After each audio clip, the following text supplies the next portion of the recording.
Kesatuan rakyat, kesatuan jiwa, kerajaan perpaduan. Teruskan bersama di dalam channel ini untuk perkembangan-perkembangan isu semasa, isu politik, dan isu-isu hangat di Malaysia pada hari ini. Jangan lupa teruskan bersama di dalam channel ini. Tekan butang like, share, dan subscribe channel ini untuk perkembangan terkini politik di Malaysia.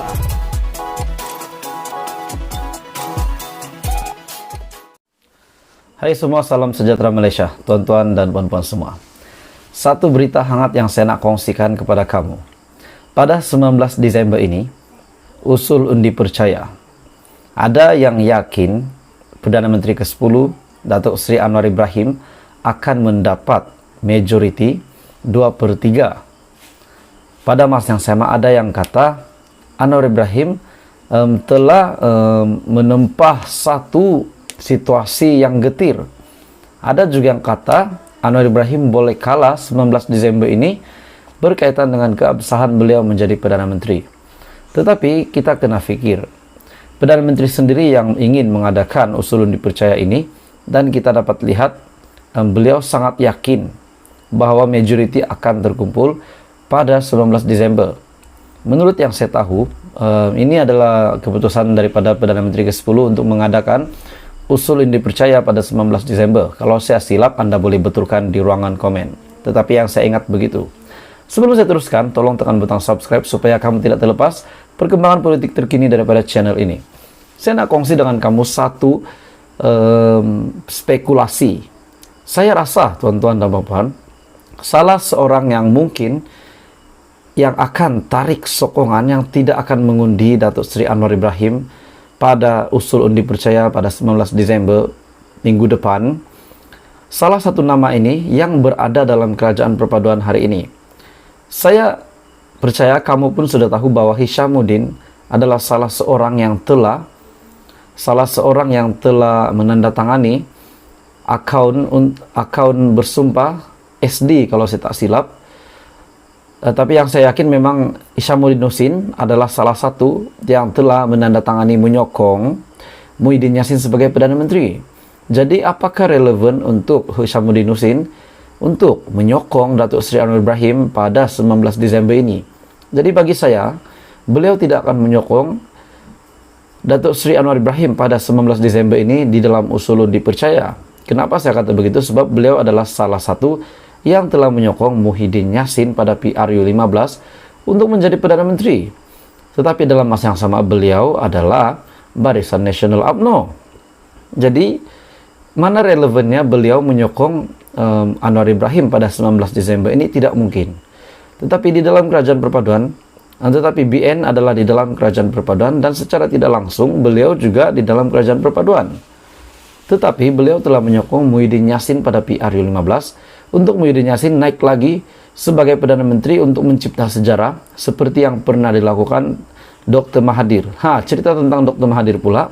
Tun Dr. Mahathir telah meletakkan jawatan sebagai pejuang hari ini, sebagai pengurusi pejuang tanah air. Tetapi beliau masih lagi menjadi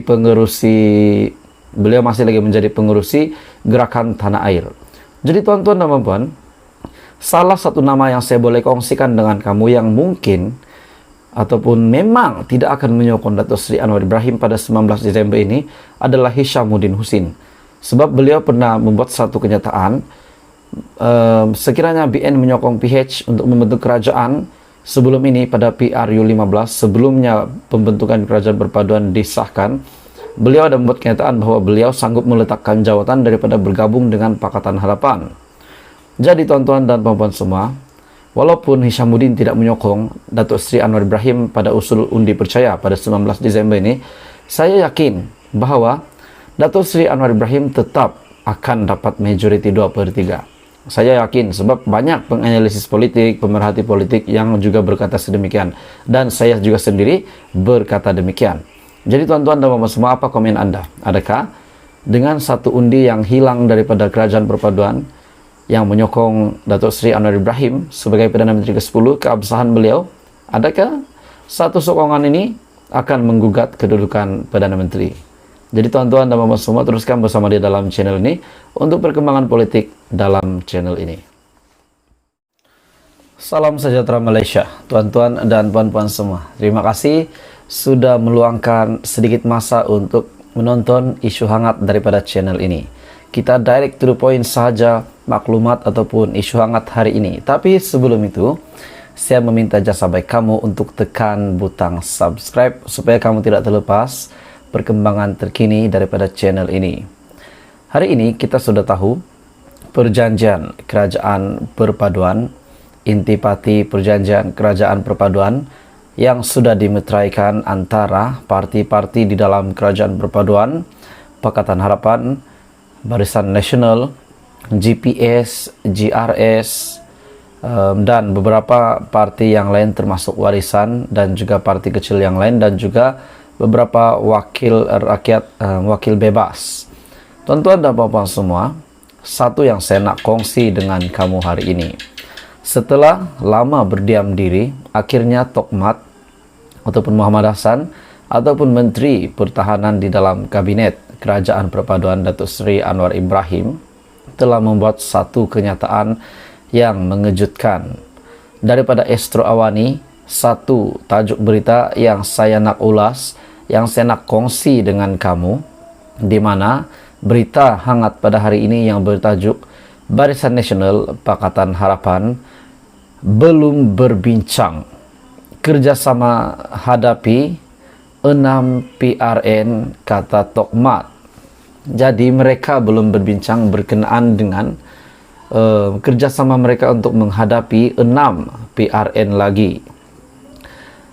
Masih belum ada perbincangan untuk Barisan Nasional mengadakan kerjasama dengan Pakatan Harapan bagi menghadapi 6 PRN pada tahun hadapan, kata Timbalan Pengerusi Barisan Nasional Datuk Seri Muhammad Hassan. Muhammad yang juga Timbalan Presiden UMNO berkata, parti yang terlibat perlu berbincang terlebih dahulu sebelum membuat sebarang keputusan mengenai kerjasama. Biar parti berbincang antara parti, sebab belum berbincang apa-apa lagi, katanya kepada pemberita selepas menghadiri Hari Bertemu Pelanggan Pertubuhan Peladang Kawasan ataupun PPK di Rembau. 6 negeri yang akan terlibat dengan PRN pada tahun hadapan ialah yang pertama Selangor, Pulau Pinang, Negeri Sembilan, Kedah, Kelantan dan juga Terengganu. Baru-baru ini juga Setiausaha Agung Pakatan Harapan Datuk Seri Saifuddin Nasution Ismail dilaporkan berkata, Pakatan Harapan belum memuktamadkan keputusan sama ada akan bekerja sama dengan Barisan Nasional bagi menghadapi 6 lagi PRN akan datang ataupun sebaliknya. Kerana fokus sekarang adalah untuk memperkasa keserasian bersama BN dalam kerajaan perpaduan. Jadi belum ada kata putus di antara kedua-dua parti besar di dalam gabungan kerajaan perpaduan hari ini. BN dan PH belum lagi memutuskan sama ada mereka akan bekerja sama untuk bergabung di dalam 6 PRN akan datang. Di mana yaitu PRN Selangor, Negeri Sembilan, Kedah, Kelantan, Pulau Pinang serta Terengganu, di mana ke-6 PRN ini akan diadakan pada tahun hadapan.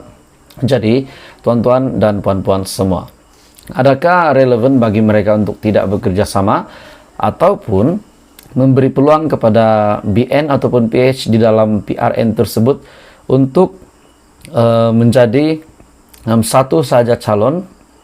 Tidak perlu kedua-dua wakil ada bertanding di dalam PRN tersebut. Jadi apa komen Anda berita hari ini? Tapi ini adalah kenyataan daripada Tokmat di mana BN, PH belum lagi berbincang untuk kerjasama menghadapi 6 PRN yang akan diadakan pada tahun 2023.